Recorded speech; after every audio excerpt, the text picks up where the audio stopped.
இப்போ தான் 10+2 வந்திருக்கு.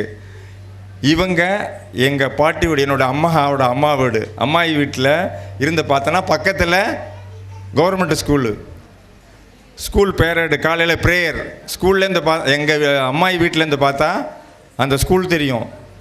ஸ்கூல் பீப்புள் லீடர் மாணவர் தலைவராக இருந்து நான் இவங்க முன்னாடி நிற்கிறத நான் பார்த்துருக்கேன். என்னுடைய இளமையான வயதில் அவங்க மாணவராக இருந்து நான் சின்ன பிள்ளையாக இருந்து எங்கள் பாட்டி வீடு திண்ணையிலேருந்து ஏறி பார்த்தா இவங்க அணிவகுத்து நிற்பாங்கள மாணவர்கள் ப்ரேயருக்கு முதல் மாணவனாக. ஆனால் உண்மையை சொல்லப்போனால் எங்கள் சித்தப்பா மிக மிக மிக மிக ஏழை குடும்பத்தில் ஏழையாக வளர்ந்தவர். சொல்கிறதுல தப்பு இல்லைல்லப்பா? ரொம்ப ரொம்ப ஏழ்மைப்பட்டவர், அப்படியாப்பட்டவர். ஆனால் என்ன பண்ணியிருக்காரு, ஒரு பள்ளியில் மாணவர் தலைவர் நிலைமைக்கு போயிருக்கார். கடுமையான உழைப்பு, கடுமையான கஷ்டம், ஏழ்மையெல்லாம் மீறி சித்தப்பா அங்கே பள்ளி மாணவன் மட்டுமல்ல, என்சிசி கேடட்ஸில் இருக்கிறப்போ அந்த மாணவர்களுக்கு கமாண்டர் அந்த பொறுப்பையும் அவர் எடுத்திருக்கார். ஆரம்ப பள்ளி ஆசிரியராக இருந்திருக்கார். சித்தப்பா நீங்கள் எங்கே இருக்கிறீங்க அப்படின்னு சொல்லி கேட்குறப்போ அண்ட குளத்தில் இருக்கிறேன்ப்பா அப்படிலாம் நான் கேட்டிருக்கிறேன். பலகாலம் சைவ சித்தாந்தத்தை பற்றி பேசி அவர்கள் சைவ சித்தாந்தம் படித்து ஊர் விளக்கம் சொன்னவர். இவருக்கு உத்தரப்பிரதேச அரசு யார் கொடுத்திருக்கா? உத்தரப்பிரதேச அரசு காசி ஸ்ரீ என்ற பட்டத்தை கொடுத்தது. ஒரு அரசாங்கம், அலகாபாத்தை உடைய அரசாங்கம் ராமேஸ்வரத்திலிருந்து காசி வரை பாத யாத்திரை சென்றதற்காக, பாத யாத்திரை சீக்கிரமாக அதை செய்ய முடியாது, சுலபமாக அந்த அணியில் அந்த டீமில் அந்த குரூப்பில் சேர முடியாது. இன்டர்வியூ உண்டு இருக்குல்லப்பா, செலெக்ஷன் உண்டு. ஆசைப்பட்டவங்கெல்லாம் ராமேஸ்வரத்துலேருந்து காசிக்கு நடந்து போகிறேங்கிற குரூப்பில் சேர முடியாது. இவங்க பலகாலம் ஆலங்குடியிலேருந்து திருச்செந்தூருக்கு, ஆலங்குடியிலேருந்து பழனிக்கு பலமுறை பாத யாத்திரை செய்ததனால் தமிழ் அறிவு உடையவராக இருப்பதனால், ஆன்மீக ஆர்வமும் ஆன்மீக சேவையும் செய்ததனால் நாட்டுக்கோட்டை செட்டியார் குரூப் நடக்கிறப்போ அவங்களோட சேர்றதற்கு, அவர்களுடைய பாத யாத்திரை செல்வதற்கு வாய்ப்பு பெற்றவர்கள் அன்பிற்குரிய அரசு சித்தப்பா அவர்கள். நம்முடைய அரசு சித்தப்பா அவர்களை பற்றி நான் இங்கே சொல்கின்ற நேரத்தில் நாமெல்லாம் நம்முடைய குழந்தைங்களை எப்படி வளர்க்கணும், நம்முடைய சதீஷ் அவங்க ராணிப்பேட்டையிலேருந்து வந்திருந்த நம்முடைய அன்பு உறவு சொன்னாங்க குழந்தைங்கள் இப்படி வளர்க்கணும்னு. முன்னுதாரணம் அவங்க.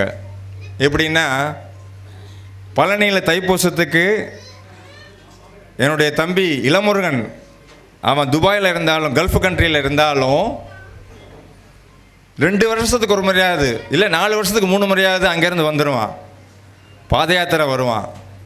வர்றது மட்டும் இல்லாமல் நம்முடைய தவணை கட்டடம் இருக்கே பழனியில், அங்கே அன்னதானம் நடக்குதில்ல, அண்ணன் இந்தாங்கன்னு காசை என்கிட்ட கொடுத்துருவான்.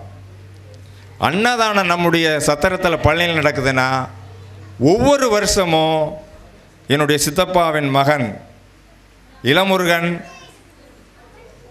அன்னதானத்திற்கான பணத்தை தவறாது கொடுத்து நம்முடைய இனம் அன்னதானத்தை சிறப்பாக செய்ய வேண்டும் என்ற ஒரு நல்ல எண்ணத்தை கொண்ட ஒரு குழந்தையை அவர் உருவாக்கிறார். அவருக்கு நாம் பாராட்ட வேண்டும். அப்புறம் சதீஷ் சொன்னார்ல, நம்முடைய பிள்ளைகள்லாம் படிக்கணும், பாடணும். கந்தர் அனுபூதி பாட்டை சொன்னாங்க. அவங்க சொன்ன பாட்டு அருணகிரிநாதர் பாடிய கந்தர் அனுபூதி பாடல் 15வது பாடலா? 51 பாடல் இருக்குது. நம்பர் தெரியல எனக்கு. 51 பாடல் தெரியும், நம்பர் நான் டக்குன்னு சொல்ல தெரியல. நம்முடைய பழனியில் நம்முடைய சத்தனம் இருக்கு, அதுக்கு பக்கத்தில் இருக்கிற பெரியநாயம்மன் கோயிலில் 10 நாள் திருவிழா நடக்குதுன்னா கோயிலுக்கு வர்றப்போ நான் ஒரு பாடல் பாடுவேன் பன்னீர் திருமுறையில், அவன் ஒன்று பாடுவான், நான் ஒன்று பாடுவேன், அவன் ஒன்று போடுவான். இதற்கு காரணம் என்ன? அவனுடைய வளர்த்தவர் யார்? அரசு செட்டியார் அவர்கள். எனவே நம்முடைய சதீஸ்வரன் இங்கே முன்னே சொன்னது போல நல்ல பழக்கத்தை மட்டுமல்ல, நல்ல வழக்கத்தையும் அல்ல, ஆன்மீகத்தையும் திருமுறையும்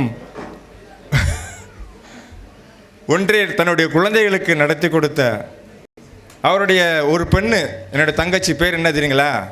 முல்லை. தங்கை பேர் என்ன? முல்லை.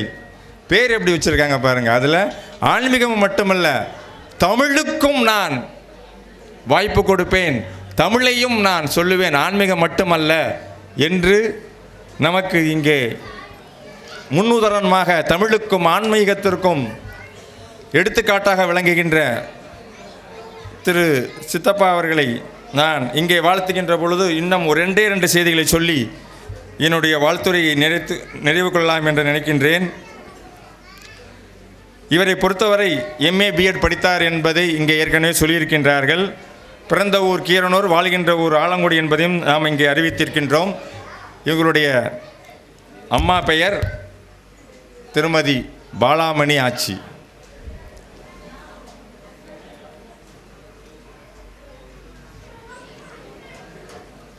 இவர்களுக்கு அம்ரிதா, அக்ஷிதா என்ற பேர குழந்தைகள் இருக்கின்றார்கள். இவர் NCCயில் பள்ளிக்கூடத்தில் இருந்து செய்த போதில் ஆசிரியர் பணி செய்த போவே ஊர்காவல் படை, ஹோம் கார்டு, அந்த துறையிலையும் இவங்க தன்னுடைய பணியை செய்திருக்கிறார்கள். அதாவது ஒரு வேலை செய்யாதவன் அப்படியே இருப்பான். யார் 8 வேலை 7 வேலை 10 வேலை செய்கிறவங்களோ அவங்களால 11வது வேலையும் செய்ய முடியும். உண்மையிலே ஒரு வேலை செய்யாதவன் சும்மா தான் இருப்பான். 7 வேலை 8 வேலை செய்கிறவன் நிச்சயம் 10வது வேலையும் 11 வேலையும் செய்ய முடியும். அந்த வகையில் அவங்க எத்தனையோ வேலைகள் இருந்தாலும் இவர் இன்னொரு குரூப் இருக்குது அறுவர் குழு. ஆலங்குடியில் அறுவர் குழுன்னு ஒரு அமைப்பு இருக்குது. அந்த அறுவர் குழு வழிபாட்டுக்கு முக்கியத்துவம் கொடுக்குது. நிறைய நூல்கள், இந்த மாதிரி பலவித நூல்கள் அவங்க அறுவர் குழு சார்பில் தொடர்ந்து நூல்களை வெளியிட்டு கொண்டே இருக்கின்றார்கள். இதை நம்முடைய மக்களுக்கு சொல்லியிருக்காங்க. இவருடைய நூல்கள்லாம் வாங்கி திருச்சியிலேருந்து ஒரு 100கணக்கான நூல்களை வாங்கி கொண்டு போய் கொடுத்துருக்கிறாரு. நம்முடைய திருச்சியிலேருந்து பழனியில் அன்னதானம் செய்கின்ற நம்முடைய ஒருத்தர் இவருடைய பூர்வ நூல்களை எல்லாம் நம்முடைய உறவே ஒருத்தர் 100கணக்கில் வாங்கி கொண்டு கொடுப்பார். ஏன்? அவருடைய பாரத்தை குறைக்க வேண்டும் என்பதற்காக. அதே போல் நாமும் நம்முடைய இனத்தில் யார் நூல்கள் வெளியிடுறாங்களோ அதை வாங்கி நாம் செய்வோங்கிறத முன்மாதிரியாக விளங்குகின்ற நம்முடைய அரசு சித்தப்பா அவர்களை நாம் சென்னை வல்லநாட்டு நகரத்தார் பேரவை சார்பிலே வாழ்த்துகின்றோம். தொடர்ந்து இவர்கள் பல பணிகளை செய்கின்ற பொழுது இன்னும் பாத யாத்திரை செம்மல், சித்தாந்த ரத்தினம் போன்ற பல பட்டங்களை பெற்ற இவர்கள். நிறைவாக ஒரு செய்தியை மட்டும் சொல்லி நான் என்னுடைய பேச்சை நிறைவு செய்கின்றேன். குடியாத்தம் என்ற ஊர் உங்களுக்கு தெரியும். குடியாத்தத்தில் பக்தவச்சலம் என்பவர் மிக பெரிய அளவில் சைவ மாநாடுகள் நடத்தி கொண்டிருக்கின்றார். அந்த குடியாத்தம் பக்தவச்சலம் அவர்கள் ஒவ்வொரு ஆண்டும் ஒவ்வொரு ஊரில் தை மாதத்தில் இந்த நிகழ்ச்சியை ஒரு 10,000 பேர், 7,000 பேர், 8,000 பேர் அவருடைய மாநாடு நடக்குதுன்னா 5 திருமண மண்டபம், 6 திருமண மண்டபம், 4 திருமண மண்டபம் எடுத்து தான் அவர் செய்வார். அந்த குடியாத்தம் பக்தவச்சலம் அவர்கள் இவர்களுக்கு முனையடுவார் நாயனார் விருது வழங்கியிருக்கின்றார்கள். ரூபாய் 5,000 இவருக்கு பணமுடிப்பு சிவ பக்தவச்சலம் வழங்கி இவரை பாராட்ட செய்திருக்கின்றார்கள். வேறு வேறு அமைப்புகள் இவரை பாராட்டி இருக்கின்றது.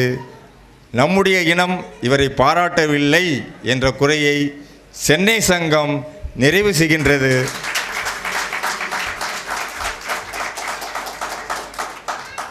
எத்தனையோ பயனுள்ள காரியங்களை செய்து கொண்டிருக்கின்ற நம்முடைய பெரியவர்கள் இருவரும் பல்லாண்டு வாழ்ந்து நம்முடைய சமுதாயத்தை மேலும் உயர்த்தி பிடிக்க வேண்டும் என்று கேட்டு உங்களுடைய தொடர்ந்த ஆதரவை சென்னை சங்கத்திற்கு வழங்குமாறு அன்போடு கேட்டு விடைபெறுகின்றேன். நன்றி, வணக்கம். என்னுடைய பெயர் க. அறிவுலகன். நன்றி ஐயா. மிகவும் அருமையாக இந்த உரையினை ஆற்றி முடித்த ஐயா அவர்களுக்கு நன்றி. அடுத்தபடியாக வாருங்கள் செந்தில், நம்ம சிறப்பு விருந்தினர் ஐயா வே. காந்தி அவர்களை பற்றி சிறப்புதல் கொடுக்குமாறு கேட்டுக்கொள்கிறேன். சொந்தங்கள் அனைவருக்கும் பணிவான வணக்கம். ஐயா புலவர் காந்தி எம்ஏ எம்எட் அவர்கள் மிக சிறந்த தமிழாசிரியர், ஓய்வு பெற்ற தலைமை ஆசிரியரும் கூட. இவர் 1998ஆம் ஆண்டு சென்னையில் உள்ள ஸ்ரீ ரெட்டையார்பட்டி அறக்கட்டளை சார்பில் நல்லாசிரியர் விருது பெற்றவர். ஆயிரக்கணக்கான மாணவர்கள் இவரிடம் கல்வி பயின்று அவரவர் குடும்பத்திற்கும் பள்ளிக்கும் இவருக்கும் பெருமை சேர்த்து நல்ல உயர்ந்த நிலையில் இப்பொழுது இருக்கின்றனர். குறிப்பாக நம் சங்க உறுப்பினர்களில் திரு கணேசன் என்கிற மதியவர்கள், திரு பட்டிமன்ற இன்று பேச இருக்கிற கு. ராஜவேல் அவர்கள், நமது சென்னையிலே மருத்துவத்துறையில் பணியாற்றி கொண்டிருக்கின்ற திரு சிவபாலசேகரன் அவர்கள், நான் உள்ளிட்ட மொத்தம் 4 பேர் இங்கே அவருடைய மாணவர்களாக இங்கே இருக்கிறது மிக பெருமையாகவே நான் கருதுகிறேன். அது மட்டும் இல்லாமல் 2004 முதல் 2008 வரை அந்த கல்வியாண்டில் ஐயா அவர்கள்ட்ட தான் நான் படித்தேன். 2004 டு 2008 கல்வியாண்டில். அப்பொழுது தஞ்சாவூர் களத்தூர் அரசு உயர்நிலைப் பள்ளியில் தான் அவங்க தலைமை ஆசிரியராக இருந்தாங்க. அந்த காலகட்டத்தில் தஞ்சாவூர் மாவட்டத்திலேயே மிக சிறந்த தமிழாசிரியர் மற்றும் தலைமை ஆசிரியருக்கான மிகச்சிறந்த விருதினை பெற்றுள்ளார். எந்த மாணவர்களையுமே ஒரு அடி கூட அடிக்காமல் அன்பாக அரவணைத்து தேசபிதா மகாத்மா காந்தியை போல் படிக்கும் மாணவர்களுக்கெல்லாம் ஒரு சான்றாக விளங்குவது பெருமைக்குரிய விஷயமாகவே கருதுகின்றேன். ஆசிரியர் பணியே அறப்பணி, அதற்கே உன்னை அர்ப்பணி என்னும் சொல்லுக்கேற்றவாறு வாழ்ந்து காட்டி தன்னிடம் பயின்ற மாணவர்களை எல்லாம் மிக உயர்ந்த நிலையை அடையச் செய்த ஐயா அவர்களை, புலவர் திரு வே. காந்தி எம்ஏ எம்எட் அவர்களை சிறப்பித்து பேசுவதில் பெருமகிழ்ச்சி அடைவதோடு அவரின் பொற்பாதம் தொட்டு வணங்கி மகிழ்கின்றேன். நன்றி, வணக்கம். நன்றி திருநீல செந்தில். அடுத்தபடியாக இன்றைக்கு நிகழ்ச்சியோட ஹார்ட் டைம் ஐயா அவர்கள் பேச போகிறாங்க. அவங்களோட அறிவுரை நம்ம முக்கியம். ஸோ ரொம்ப அமைதியாக அவங்களோட அறிவுரையை கேட்போம். முதல் முறையாக நம்ம காசி ஸ்ரீ கேவிஆர் அரசு ஐயா அவர்களை ஏற்புரை வழங்குமாறு, எங்களுக்கு ஆசீர்வாதம் வழங்குமாறு, எங்களை நல்வழிப்படுத்துமாறு சென்னை சங்கத்தின் சார்பாக கேட்டுக்கொள்கிறேன். அனைவருக்கும் பணிவான வணக்கம். ரொம்ப மகிழ்ச்சியாக இருக்கு. எனக்கு என்ன பேச எனக்கு புரியல. ஏன்னா நாங்கள் எங்கள் ஐயா சொன்ன எங்கள் வாலிபத்தில் இந்த மாதிரிலாம் ஒரு உதவியே கிடையாத காலம். இந்த உறவுலட்சியை பார்க்கும் ரொம்ப மகிழ்ச்சியாக இருக்கு எனக்கு. என்னுடைய காசி யாத்திரை பயணத்தில் நான் கற்றுக்கிட்ட என்னென்னா, நாங்கள் 19 பேர் நடந்து போனோம். 2 சமயக்காரங்க, ஒரு வேன், ஒரு டிரைவர், ஒரு ஹெல்ப்பர், 23 பேர். ஜெகந்தராபாத் தாண்ட வரைக்கும் சமையல் வேலையை நாங்கள் நடத்தலை. ஜெகந்தராபாத் தாண்ட வரைக்கும் சமையல் வேலையை நாங்கள் செய்யலை. 2 ஃபேமிலி இருந்தால் போய் நாட்டுக்கு நகர்த்தார்கள். எங்களை வரவேற்று தங்க வச்சு சாப்பாடு கொடுப்பாங்க. எது சொல்கிறேன்னா, அடுத்த மாநிலத்தில் கர்நாடகா தாண்டி ஆந்திராவுடைய கடைசியில் கூட 2 குடும்பம் இருந்தால் கூட ஒன்று சேர்ந்துருவாங்க. தொடர்பு வச்சுக்குவாங்க. அவங்களுக்குள்ளே தொடர்பு வைத்து அவங்க நல்ல இதெல்லாம் பங்கு பெறுவாங்க. நம்மளை அப்படி இல்லை. அதான் உண்மை. நான் நோக்கும் போக்கில் அருமையாக சொல்கிறேன். ரொம்ப எனக்கு பிடிச்சிருந்தது கருத்தெல்லாம். நான் ஆலங்குடிக்கு மாணவ பருவத்தில் ஆலங்குடிக்கு நான் வரும்போதெல்லாம் நம்ம செட்டியாரில் பார்த்தோன்னா எனக்கு பிரமிப்பாக இருக்கும். எனக்கு கீரனூரை பார்த்துட்டு ஆலங்குடி பார்க்கும்போது எனக்கு பிரமிப்பாக இருக்கும். ஏன்னா அந்த ஆளுமை இருந்தது. ஆலங்குடி செட்டியாரோட ஆளுமை இருந்தது. எந்த இடத்துலையும் நம்மளால முதல்ல இருப்பாங்க. இன்றைக்கு நிலைமை இப்படி இல்லை. 35 வருஷம் 80 அந்த ஊருக்கு நான் வந்தேன். 30 வருஷம் ஆச்சு ஆலங்குடி நான் வந்து. நான் ஆராய்ச்சியாக பல விஷயங்கள் நான் பார்க்குறேன். என் நண்பர் ஒருத்தர் சொல்கிறாரு, அவர் 80 வந்தார். அவர் சொல்கிறாரு, நான் இந்த ஊருக்கு வரும்போது ரொம்ப செட்டையில் சொத்து இருந்தது. ஃபைனான்ஸ் நடத்திக்கிட்டு இருந்தாங்க. நீங்கள் ஃபைனான்ஸ் நடத்துகிற போகிற முக்குளத்தூர் ஃபைனான்ஸ் நடத்திக்கிட்டு இருக்காங்க. சொத்து அவங்க கைக்கு போயிடுச்சு. அவங்க பழக்க போகிற உங்கள் ஆளுக்கு வந்துடுச்சு சொல்லி வருத்தமாக சொன்னார். கிண்டலாக சொல்லலை, வருத்தமாக சொன்னார். நான் கண்ணால் பார்க்குறேன். என் நண்பர் சொல்லி வருத்தப்படுறாரு. 7 மணிக்கு பிறகு பார்த்தீங்கன்னா பையன் இங்கே செல் வெளிச்சத்தில் ரவுண்டாக உட்காந்து டாஸ்மார்க் வேலை நடத்திக்கிட்டு இருக்காங்க. இங்கே ஆலங்குடியை பொறுத்தவரை குடிக்காத பையனை பார்க்குறதா தான் வருத்தமாக இருக்குது. இல்லை, நான் இளைஞர்களுக்கு சொல்கிறேன், உணவு தான் நமக்கு ரத்தம். ரத்தம் தான் உயிரணு. உயிரணு தான் நம்முடைய குழந்தைகள். உங்கள் உடம்பை கெடுத்துக்கிட்டிங்கன்னா பின்னாடி நீங்கள் ரொம்ப வருத்தப்படுவீங்க. இப்போ என் பையனை பற்றி சொன்னார், நான் பெருமையாக இருக்கேன். என்ன காரணம்? இளமையில் கரெக்டாக வளர்த்தோம், வாழ்ந்து காட்டணும். அது முக்கியம். வளர்க்குறதுனா எப்படின்னு நம்ம வாழ்ந்து காட்டணும். குழந்தைங்க நம்ம சொல்கிறதை செய்யாது, செய்கிறதை செய்யும். குழந்தையோட சுபாவம் என்னென்னா, நம்ம சொல்கிறதை செய்யாது, செய்கிறதை செய்யும். உதாரணம் சொல்கிறேன், மணிகண்டன் இருக்கிறாரு. நான் ஆண்டுதோறும் வந்து ஒவ்வொரு வருஷமும் ஆடி மாதம் முதல் வெள்ளிக்கு சென்னைக்கு வந்து ஒரு மணிகண்டன் வீட்டில் தங்கிட்டு காலையில் பாத யாத்திரை போவோம், திருப்பதி யாத்திரை. 3 ஆண்டுகளுக்கு முன்னாடி அவர் வீட்டுக்கு காலையில் வந்து டிஃபன் சாப்பிட்டுட்டு பூஜை ரூமில் பாடிக்கிட்டு உட்காந்துருக்குறோம். மணிகண்டன் பையன் மலையப்பன் ஹாலில் உட்காந்து சுட்டிஸ் பார்த்துக்கிட்டு இருக்கிறான். நான் உள்ளே உட்காந்து பாடிக்கிட்டு இருக்கிறோம், வெளியில் உட்காந்து சுட்டிஸ் பார்த்துக்கிட்டு இருக்கிறான். நாங்கள் போன பிறகு நான் பாடின பாட்டை அவன் பாடுறான். எப்படா கற்றுக்கிட்டான்னு கேட்கும்போது, அரசையா பண்ணாங்கல்ல அப்படிங்கிறான். என்னை இப்போ கூப்பிட்டால நல்லதே நடக்க வேண்டிய ஐயா வரானுங்க, நல்லதே நடக்க வேண்டிய ஐயா வரானுங்கிறான். இங்கே பண்ண மட்டும் இல்லை, ஆலங்குடிக்கு வர்றாங்க, புறப்படக்கோட்டை போய் நிற்கிறாங்க. எல்லோரும் நிற்கவும் இந்த பாட்டு 2 வரையும் பாடுறான். 2 சின்ன குழந்தை வாயில் நல்ல வார்த்தை வருகிறது. நல்ல வார்த்தையை கற்றுக் கொடுங்க. நான் நிறைய புத்தகங்கள் போட்டு கொடுத்துருக்கேன். புத்தகம்னா சொந்த கருத்து ஒன்றும் கிடையாது. ஞானிகளுடைய பாடலை தொகுத்து அளிக்கிற என்னுடைய பணி. என்னுடைய பையன் திருமணம், என்னுடைய மணி விழா, என் நண்பர்களுடைய திருமணம், இலவச வெளியீடாக வெளியிட்டுறது 100 பக்கம் 150 பக்கம். ஒரு நல்ல செலவு. வாரியார் சுவாமிகள் சொல்லுவார், வீட்டில் எவ்வளோ விருந்து வைக்கிறீங்க, ஒரு கூட்டை குறைச்சிக்கோங்க. ஒரு சின்ன சிவபுராணம் போட்டு கொடுங்க 2 ரூபாய்க்கு, ஒரு கூலர் பதிவு போட்டு கொடுங்க, வீட்டில் ஒளி கெட்டும் பாரு. அதுபோல் என்ன செய்கிறதுன்னு சொன்னால், நண்பர்கிட்ட சொல்கிறது, எவ்வளவோ செலவு பண்ணுறீங்க, பல லட்சம் செலவு பண்ணுறீங்க, ஒரு 20,000 30,000 செலவு பண்ணுங்கள், நிலைத்துன்னு இருக்கும். என்னோடய மணி விழாவுக்கு போட்ட போது இன்னும் நான் வச்சு கொடுத்துக்கிட்டு இருக்கேன் பல பேருக்கு. நான் வயசு 71 எனக்கு. இப்போ 10 வருஷம் முன்னாடி போட்ட போது இன்னும் நான் கொடுத்துக்கிட்டு இருக்கேன். பல பேருக்கு பயன்படுது. அது என் பையன் கல்யாணத்துக்கு போட்ட போது நான் கொடுத்துக்கிட்டு இருக்கிறேன். மற்ற செலவில் அன்னையோட மனைஞ்சு போயிடும். ஆலங்குள்ள 5 குதிரை வருது. எதுக்கு வருதுன்னு புரியல எனக்கு. ஊர்வலத்தில் 5 குதிரை வருது, 6 குதிரை வருது. எவ்வளோ செலவு? 1 லட்ச ரூபா இவ்வளோ செலவு பண்ணுறாங்க. நல்லா நீ புரிஞ்சுக்கோங்க. திருமணம் எதுக்காக பண்ணுறோம்? நம்ம குறையை நம்மளே போய் திருத்திக்கிறதுங்க சொல்கிறேன் இந்த வார்த்தையை நான்.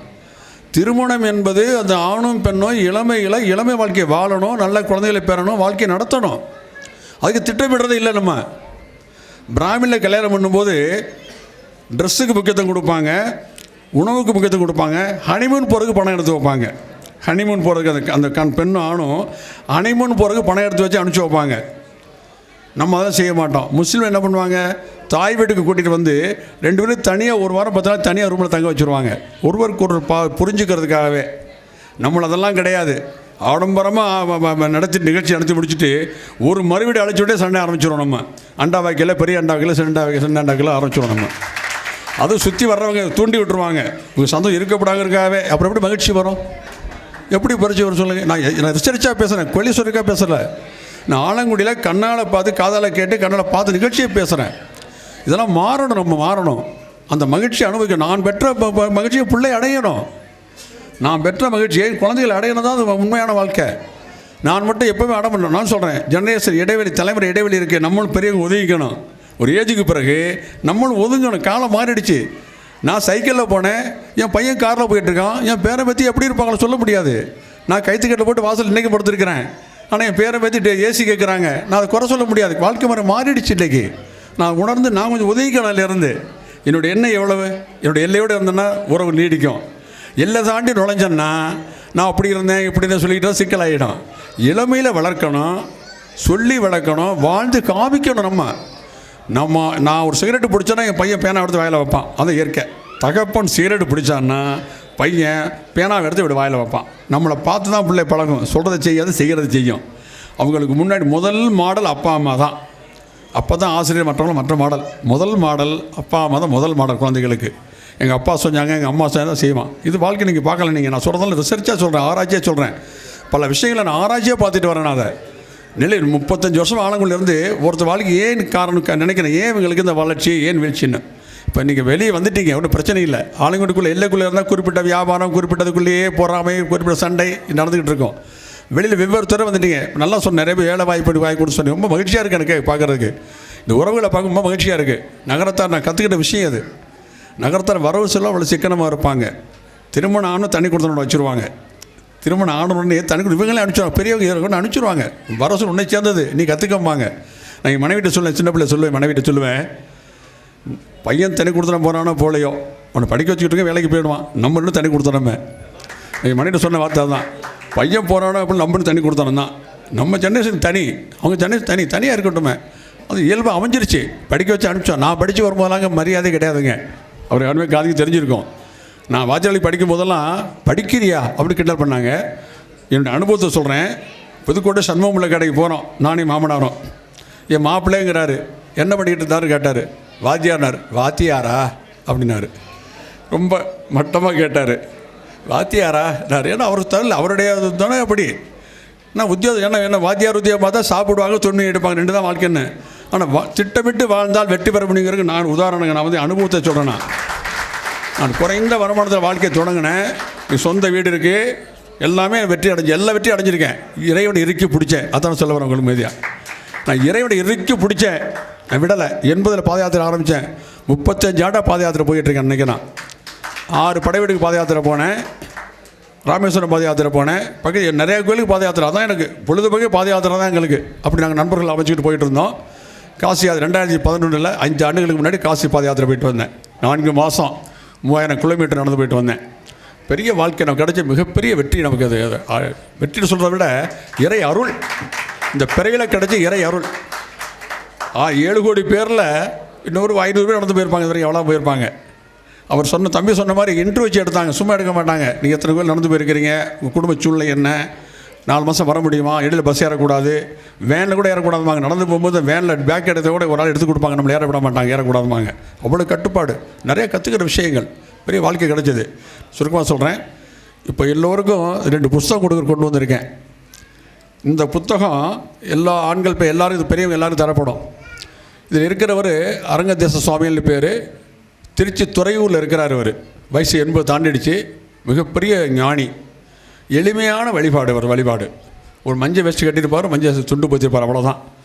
அங்கே இருக்கிறவங்க யாருக்குமே யூனிஃபார்ம்லாம் கிடையாது. எல்லாம் அவங்க சாதா ட்ரெஸ்ஸில் இருப்பாங்க. 3 கொள்கை. ஒரு கொள்கை சித்தர் வழிபாடு சிறந்த வழிபாடுன்னு சொல்கிறவர். 3 கொள்கை. அசைவம் சாப்பிடாதீங்க, அது உயிர்கொலை. நம்ம வரக்கூடிய துன்பங்களுக்கு முக்கியமான காரணம் அந்த உயிர்கொலை. அது துடிக்க யாரோ கொள்கிறாங்க, நீங்கள் சாப்பிட்றீங்க, அசைவம் சாப்பிடாதீங்க. 2வது, உங்களால் இயன்ற அளவு யாருக்கா பசி ஆற்றுங்கள், ஏழைகளுக்கு பசி ஆற்றுங்கள். மாதம் 1-2 பேருக்காக பசி ஆற்றுங்க.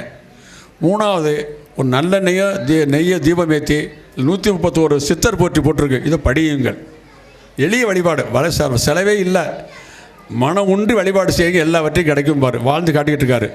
துறையூரில் இருக்கார். நான் அடிக்கடி போவேங்க. 8 மணியில் ஆரம்பித்தாலும் 4 மணி அண்ணா நடந்து கொண்டே இருக்கும் சாப்பாடுங்க. யார் பண்ணாலும் முதல்ல சொல்கிறது சாப்பிடுங்கம்மாங்க. சாப்பாடு ஒரே மாதிரி இருக்கும். விஐபின்னு ஒரு சாப்பாடு, ஏழைக்கு சாப்பாடு கிடையாது. எல்லோரும் ஒரே மாதிரி சாப்பாடு தான். ஒரு குறைவான சாதம், ஒரு சாம்பார், காய்கறி போட்ட சாம்பார், ரசம், மோர், துவையல், இதுதான். எல்லாம் ஒரே மாதிரி சாப்பாடு, வித்தியாசம் இருக்காது. அதில் நீராவி இன்ஜினில் சோறு வேகுது, இங்கே ஸ்டீமில் சோறு இது. அவ்வளவு ரொம்ப எளிய. அங்கே வந்து பூட்டும் இல்லை கேட்டும் இல்லை. அது கட்டடத்துக்கு யார் வேணாலும் எப்போ வேணாலும் போகலாம். ஒளிமறைவே இல்லாத கட்டடம். எளிய வழிபாட்டு முறை. இது எல்லோருக்கும் வழங்கப்படும். நீங்கள் இது எப்படி பயன்படுத்தணும்னு சொன்னால், பகலில் நேரம் இல்லைன்னா பரவாயில்ல, இரவில் படுக்க போவதற்கு முன்னாடியாவது ஒரு 10 நிமிஷம் கைகால் மகளிர் வீட்டில் விளக்கேற்றி இதை படியுங்க. அந்த கவசமாக அதை காப்பாற்றுவாங்க. நம்ம இந்து மத அடிப்படை தத்துவத்தின்படி இறைவன் கூட விதியை மாற்ற முடியாது. இறைவன் விதி கட்டுப்பட்டவன். ஆனால் சித்தர்கள் நினைத்தால் நம்முடைய விதியை மாற்ற முடியும். ஏன்னா சித்தர்கள் எப்படி நாட்டுக்காக பாடுபட்டவங்க, மொழிக்காக பாடுபட்ட மாதிரி நம்ம உயிர்களுக்காக பாடுபட்டவங்க சித்தர் பெருமக்கள். நம்ம மாதிரி பிறந்த பாடுபட்டவங்க. நம்முடைய வினைப்பை எனக்கு ஜாமீன் போடுற மாதிரி அவங்கெல்லாம். ரமன் மகரிஷிக்கு உடம்புல கட்டி வந்தது, ராமர்ஷ ப்ரொஃபஸர் கட்டி வந்ததுன்னு சொன்னால் அவங்க செஞ்ச தப்பு இல்லை, பிறர் வினையை வாங்கிக்கிட்டாங்க அவங்க. அதுபோல் இதை படித்தால் அந்த நன்மை கிடைக்கும். 1. 2வது, குபேரன் போற்றின்னு ஒரு புத்தகம் இருக்குது. இது பெரியவங்க பெண்களுக்கு எல்லாருக்கும் வழங்கப்படும். குடும்பத்துக்கு ஒரு புத்தகம் தான் இது வழங்கப்படும். இதில் எப்படி பணத்தை குபேர ஈர்ப்பு ரகசியம் இருக்குது, குபேரன் போட்டு 108 போட்டி இருக்கிறது, எப்படி பணத்தை கையாள வேண்டும் என்ற அந்த பொருளாதார வெற்றியை பற்றியில் இருக்கிறது. இந்த புத்தகத்தில் இந்த பின்னாடி ஒரு படம் போட்டிருக்கோம். கனக சூப்பரத்திரன்னு ஒரு பேர் கமனகன்னு சொல்லுவாங்க. மெகா டிவியில் தினசரி காலை 7:30 மணிக்கு ஒரு பேசுகிறாரு. தினசரின்னு கேட்கலாம். மெகா டிவியில் காலை 7:30 மணிக்கு 10 நிமிஷம் பேசுவார். வெற்றி நிச்சயம்னு பேசுவார். உடல் நலம், உயிர் நலம், மனநலம், பொருளாதார வெற்றி, ஆன்மீக வெற்றி. இவர் வறுமையின் உச்சத்தில் வாழ்ந்தவர். சோத்துக்கு வழி இல்லை, ரோட்டில் ஐஸ் விற்றவர். சொல்லுவார், டிவியில் சொல்லுவார், நான் சோத்துக்காக வழி இல்லாமல் ரோட்டில் ஐஸ் விற்றம்பார். அவ்வளோ ஏழ்மை வாழ்ந்தவர். இன்றைக்கி மிகப்பெரிய கோடீஸ்வரர். இன்றைக்கி இவர் உலகம் சுற்றி வாலிபன். இன்றைக்கி இவர் நிகழ்ச்சி இந்த புத்தகம் கொடுக்குறோம். இந்த புத்தகத்தை பயன்படுத்துங்கள். இதில் போற்றி சொல்லும்போது 108 நாணயத்தை வைத்துக் கொள்ளுங்கள். எழுதி போய் குறிப்பு இருக்குதில்ல. ரூபா நாணயமோ 2 ரூபா நாணயமோ 108 நாணயங்கள் தனியாக எடுத்து வச்சுருங்க. அது செலவு பண்ண வேண்டாம். ஒவ்வொரு போட்டிக்கும் ஒரு தட்டு வச்சு தட்டில் போடுங்க. போட்டி சொல்லும்போது தட்டில் அதை போடுங்க. திரும்ப அதை பயன்படுத்திங்க, செலவு பண்ணாமல். பணத்தை எப்படி கையாள வேண்டும் என்று இதில் சொல்லுவாங்க. முதல்ல உற்சாகத்தை வளர்த்து கொள்ளுங்கள். முடியும், நம்பிக்கை உள்ளவங்க நிச்சயம் முடியும். சோறு வந்தாலே வெற்றி பெற முடியாதுங்க. முதல்ல மனசில் நம்ம ஏழைன்னு கவலைப்படக்கூடாது. ஏழையாக பிறப்பது குற்றமே இல்லை, ஏழையாக சாகக்கூடாது. ஏழை நம்ம பிறப்பு நம்ம அப்ளிகேஷன் போட்டு பிறக்கலையே. அப்ளிகேஷன் போட்டு பிறந்த எங்கே பிறந்துருப்போம், எங்கெங்கே பிறந்திருப்போம். நான் அடிக்கடி வீட்டில் சொல்லுவேன், நான் பெரிய திறமசாலி, இந்திரா காந்தி மகனாக பிறந்தா இந்தியா வாழ்ந்துருப்பேன். ஏன்னா ராகுல் காந்தி என்ன அரசியல்வாதி இல்லையே அவர். நான் பிறந்த ஆலங்குடியில் கீரனூரில் பிறந்தேன், எப்படி ஆள பண்ணி வேடிக்கையாக சொல்கிறது. அதுபோல் எங்கள் பிறகு முக்கியம் இல்லை, வாழ்கிற முறை நம்மகிட்ட அறிவு எல்லாம் இறைவன் கொடுத்துட்டான். சுற்று சூழ்நிலை உருவாக்கிட்டான். நம்ம வாழ முடியும், நம்மளால் வெற்றி பெற முடியும். நான் உதாரணம் உங்களுக்கு, நான் என் அனுபவத்தை சொல்லிக்கிட்டு இருக்கேன் உங்களுக்கு. நான் 350 சம்பளத்தில் ஆளுக்குள்ள குடும்பம் நடத்த ஆரம்பித்தேன். நான் இன்றைக்கி சர்வசாரம் 10,000 போட்டு புத்தகம் போட்டு இலவசம் கொடுத்துக்கிட்டு இருக்கேன். நான் இன்றைக்கி இறைவன் இறுக்கி பிடிங்க இறைவனை. நான் இறுக்கி பிடிச்ச எனக்கு வெற்றி கிடைச்சிருக்கு. நீங்கள் இறுக்கி பிடிங்க. குழந்தை அடம் பிடிக்கும் சாக்லேட்டு கேட்டு, தப்புன்னு தெரியும், அம்மா கொடுக்க மாட்டாங்க, அட்டம் பிடிக்கும். வேறு என்ன பண்ணுறாங்க, வேறு வெளியெல்லாம் கொடுத்துருவாங்க அதுக்கு அழகு நிப்பாட்டுறதுக்கு. நீங்கள் இறைவன் இறுக்கி பிடிங்க, உங்களுக்கு எல்லாம் கொடுப்பார் இறைவன். ஒரு தெய்வம், ஏதோ ஒரு தெய்வத்தை இறுக்கி பிடிங்க. ஞானிகளுடைய ஸ்தலங்களுக்கு வாய்ப்புகள் போயிட்டு வாங்க. இப்போ சென்னை எடுத்துக்கிட்டிங்கன்னா திருவான்மையூர் காலையில் போயிட்டு வந்தோம் நாங்கள். பாம்பன் சுவாமியில் ஜீவசமாதி அடக்கமாக இருக்கார். ஜீவசமாதி அடக்கமான இடங்களுக்கு வாய்ப்பு கிடைக்கும் போது அங்கே நீங்கள் போயிட்டு வாங்க, நிச்சயம் வெற்றி கிடைக்கும். ரொம்ப மகிழ்ச்சியாக இருக்குது எனக்கு. சிறப்பழைப்பில் வந்தாலும் கூட நான் அடிக்கடி மெட்ராஸ் வந்துக்கிட்டு இருப்பேன். இப்போ நான் தமிழை சொன்ன வந்துட்டேன். இன்னும் 3 மாதத்துக்கு ஒரு முறை நிச்சயம் பார்வையாளராக நான் அந்த கூட்டத்துக்கு வருவேன். ஒவ்வொரு கூட்டத்துக்கும் பார்வையாளராக வருவேன். ஒவ்வொருத்தரும் ஏதாவது புத்தகம் ஏதாவது கொடுத்துக்கிட்டு இருப்பேன். அடுத்தவங்க வளர்ச்சிக்கு நான் ஏதாவது கொடுத்துக்கிட்டு இருப்பேன். 21 நட்சத்திரக்காரங்க 20 நட்சத்திரக்காரங்களும் எந்த நட்சத்திரக்காரங்க எந்த நட்சத்திர வழிபாடு செய்யணும் என்ற குறிப்பு என்கிட்ட இருக்குது. அது அடுத்த முறை